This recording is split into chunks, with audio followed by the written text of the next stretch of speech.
So an emergency meeting between the top brass of Cricket West Indies and the leadership of the West Indies Players Association, WIPA, set for Friday morning via Zoom, has been postponed.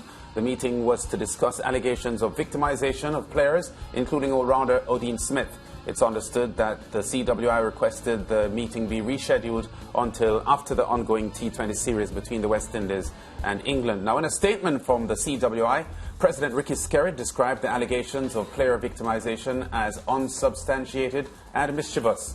Here's what he said: "I view this as a malicious attack on the credibility of the West Indies captain, designed to sow division within our team that has just recorded 3 very impressive T20 international performances against very strong opponents, including 2 outstanding wins and 1 heroic comeback to get within 1 run of victory. This clear attempt by well-known mischief makers to discredit the captain and to derail the team's momentum in the ongoing Betway T20 international series should not be tolerated or encouraged."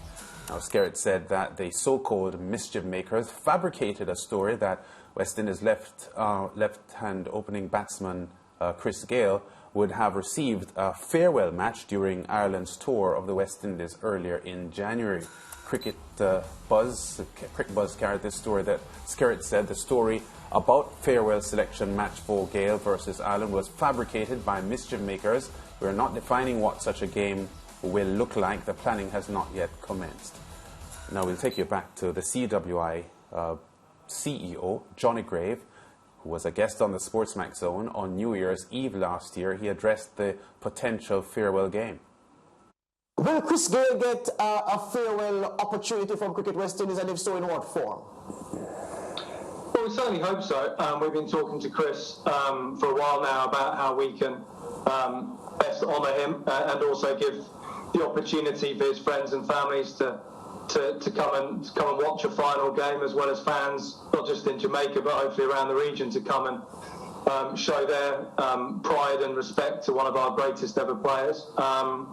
It was reported last month when I was asked a direct question around would Chris get a game against the Ireland series, and being honest, I said, look, it might be a possibility. We had 3 T20 internationals originally scheduled against Ireland, and we cut that down to 1 based on an increase in matches that we were going to play against England, which we were able to negotiate with the East.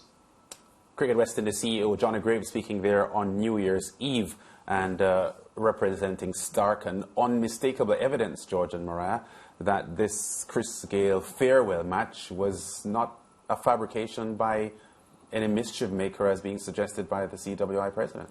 Well, first of all, I would like to know who are these well-known mischief makers that are being outlined in the responses, because based on how the response has been crafted, it's as if it's public knowledge and everybody should know. I find as if, when you're doing releases like this, maybe you should say who are the mischief makers, because even I'm a bit confused as to the use of the term. And well, based on what we heard just now from Johnny Grave, we can tell that, sometimes in the organization, one of the top members say one thing, then the other one says another thing. So it just shows a mix-up in communication among the leading members of Cricket West Indies. Yeah, George, a shocking press release coming from President Ricky Skerritt, I think within an hour or 2 of the Sportsmax Zone ending on Thursday evening. Yeah, so my information is that, you say within an hour or 2, the embers of the Sportsmax Zone hadn't yet cooled when an email was dispatched to inform that Cricket West Indies wouldn't be available for the meeting this morning, set for this morning, and that, as you said, it would be more appropriate to do this after the ongoing series. I don't know what impact, if any, what we had to say yesterday would have had on that decision, but what I'm certain of is that the decision to request, well, not even to request, and this is another curious thing, but the decision to assert that there could be no meeting and would be no meeting this morning was made within moments of us coming off air yesterday. There are so many things to say here, though, because you would expect the Cricket West Indies president to do something that there is a term that originated in the 1800s, a 19th century term, that I'm going to apply here, because Ricky Skerritt, as president of Cricket West Indies, is engaging in a tactic that is known from then, 19th century, as circling the wagons. It's a defensive posture he's taking. And while defending, he's attacking those he believes are trying to infiltrate the circle that Cricket West Indies is in. And people must not be misled. It is Ricky Skerritt's business to protect Cricket West Indies at all costs. And a charge of victimization cannot be admitted readily by a man like Ricky Skerritt in his position, because that not only weakens the administration, it is a glaring weakness and a blight on his stewardship and his discharge of his duties as Cricket West Indies president. In other words, Cricket West Indies gets damaged, and Ricky Skerritt, gets damaged as well. So it is that the natural thing for him to do is to circle the wagons and reject anything like this, because this is a very damning allegation, as we said yesterday, yes, and as Mariah has articulated again today. And were one of us in Ricky Skerritt's position as Cricket West Indies president, it is highly likely that we'd be doing the same thing if we were president, because self-interest comes first and self-preservation comes first. We as journalists have a different role to play. And what is true is that we were obliged to report, as we did yesterday, based on the credibility of the information we got. We made no allegation against no individual. We didn't name anybody. I was rather surprised when I saw him identify Kyron Pollard in his statement, because we called no names yesterday, right? Yeah, he said the mischief makers tried to discredit the captain. Yeah, yes, yeah, yes. And we mentioned nothing of the sort on yesterday's show. Absolutely so. No names. Right. So I'm saying the fact of the matter is we are duty bound to report. We did the responsible thing Sportsmax Zone did yesterday. You know what we did? We crafted 8 questions and attempted to ask as many of them as possible. Well, our target was to ask all of them of Phil Simmons during that press conference. We would have been satisfied with most of them. Perhaps we would have been satisfied too with many of them. But we only got to ask 2 of the 8. A mischief-making entity would not have gone that route. We would have come here with those 8 questions, laid them out for the public, repeat the allegations as they were made to us, and then left it there. But we first sought to engage Cricket West Indies directly through the man they presented at the press conference, and we were prevented from fully exercising our right to question this servant of West Indies cricket. Then we came here, we put the questions out for people to see what the questions were that we wanted to ask, so that there was nothing funny about the whole business. And then we went on to put meat on the bones of the questions. Now, if that is mischief making, then knock me down with a feather, because I've been a victim of naivete all my life. And then this attempt now to say that, well, it is a way of trying to discredit the West Indies white ball captain. That's balderdash, really.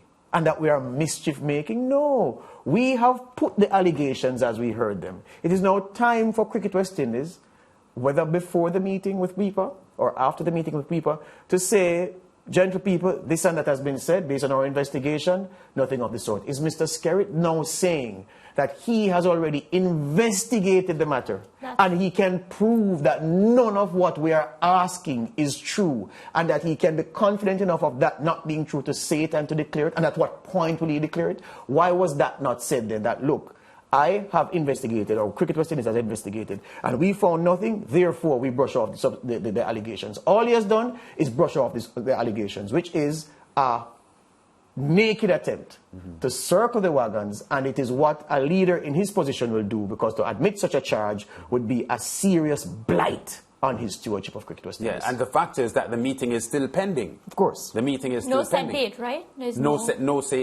no set date, and the thinking is that they would wait until the... Well, that's what they said in the communication. After the thing, next week, sometime. Yeah. But I would suggest as well, George, that in our narrative on the show yesterday, Mariah, the point was made that the seriousness of the issue demanded an urgent meeting, so urgent that this meeting would take place within 24 hours of the story coming out. And it was part of the strength of our position that it was deemed so serious that the meeting had to be held immediately. So I would think that Cricket West Indies, in its present position, would recognize that their position looks unstable and would want to say, let's not have this meeting now, because it would emphasize the point that we're making that, you know, if this meeting is being held immediately, then both WIPA and Cricket West Indies recognize that this is an issue that we have to deal with now. So Cricket West Indies postponing the meeting is giving them some level of strength to not promote the view that the issue is that serious. My thing with this entire situation, and George touched on it, the fact that if there is an issue or not, you have to investigate something before you come out with a statement. It's like I make a complaint about one of you and there's a statement from the company without even an investigation. Me, as a member of the team, I would feel very, wronged in the sense that nothing has been done, but management comes to both of you or rescue one of you. You understand? So that's my issue. There's no investigation and we hear a solid statement. It should have been a statement from the Cricket West Indies president to say, look, we have heard the allegations. We, on the face of it, deem the allegations to be of a serious nature. Yes, there is a meeting pending with the main players' union. Before that meeting ends, we can't comment. What we will do in the interim is to embark on a fact-finding mission to see where truth exists. Subsequent to that meeting with the players' union, we will respond to the allegations, but for now, all I will say is that the organization I lead does not believe in victimization, does not have a policy of victimization, and that any such victimization will be stamped out at the earliest evidence. But I give the commitment that a victimizing culture within Cricket West Indies is not one that I have fomented, not one that I endorse, and not one that I can reconcile leading into the future. Something like that, argument done. But instead, we have a front foot statement labeling and flinging labels around and attaching, imputing motive on people and everything else. And I'm saying, come on, Ricky Skerritt is a far more intelligent man like than that. I'm disappointed. Yeah? Because there's so many ways, Mr. President, you could have said what you said, defended your corner, but left the space open for due process. Due process in this case means meeting with the players' union and then from there communicating and addressing the allegations. And to raise the point, Lance Mariah, about the Ireland farewell for Chris Gayle. Gosh, what Johnny Grave said is clear. Johnny Grave is a man who needs no lessons in articulation. Johnny Grave was clear. Look, I didn't on record say, yes, there will be a farewell for Chris Gayle, because he did not say that. Yeah. What he suggested was that there will be something for Chris Gayle. And that they were in discussions and that's exactly what Johnny Grave said. There was no equivocation about it. And there was no, I wonder if Johnny Grave is trying to talk his word. No, because the man was clear from the top. He did not say that there will be, but he said, look, we are discussing how we could possibly do something down the road. And that's fine with me. So to use that as evidence that, aha, here is an example of troublemaking and mischief making and attempts to undermine and to damage credibility. Come on, Mr. Skerritt. You are a very intelligent man. You're a smart man. You're better than this. Cricket West Indies, collectively, as an organization, better than this at crafting a statement to react to the issues that are on the table. And I am waiting keenly to see what happens post that meeting sometime next week. Well, I hope that, the media is even notified, or, we just have an idea as to when the meeting will be. Because at the end of the day, and this is one of the main reasons I got into journalism, is to represent issues that are affecting the players and, bringing issues to the forefront, investigating, just getting to the bottom of, just the truth.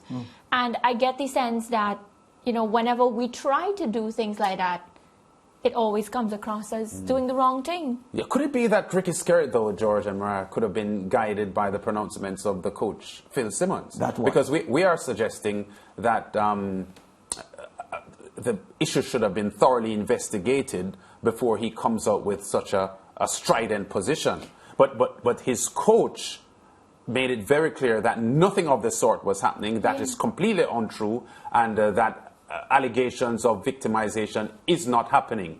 So is it that the president is being guided by what the coach has said and he trusts the judgment of the coach? Can't be, Lance. Guess why? Because there was not a completeness in what Phil Simmons said in that press conference yesterday. There was only completeness in the abrupt nature with which Phil Simmons shut down the questioning on the particular issue. So it's not as if he fielded questions. He allowed journalists to ask the questions, allowed our reporter to ask the questions we had prepared, to allow other people who took an interest in the topic to also chime in. And then the issue carried and came to a natural end and he moved on. He said, you know what, I'm not taking anything more, I have spoken.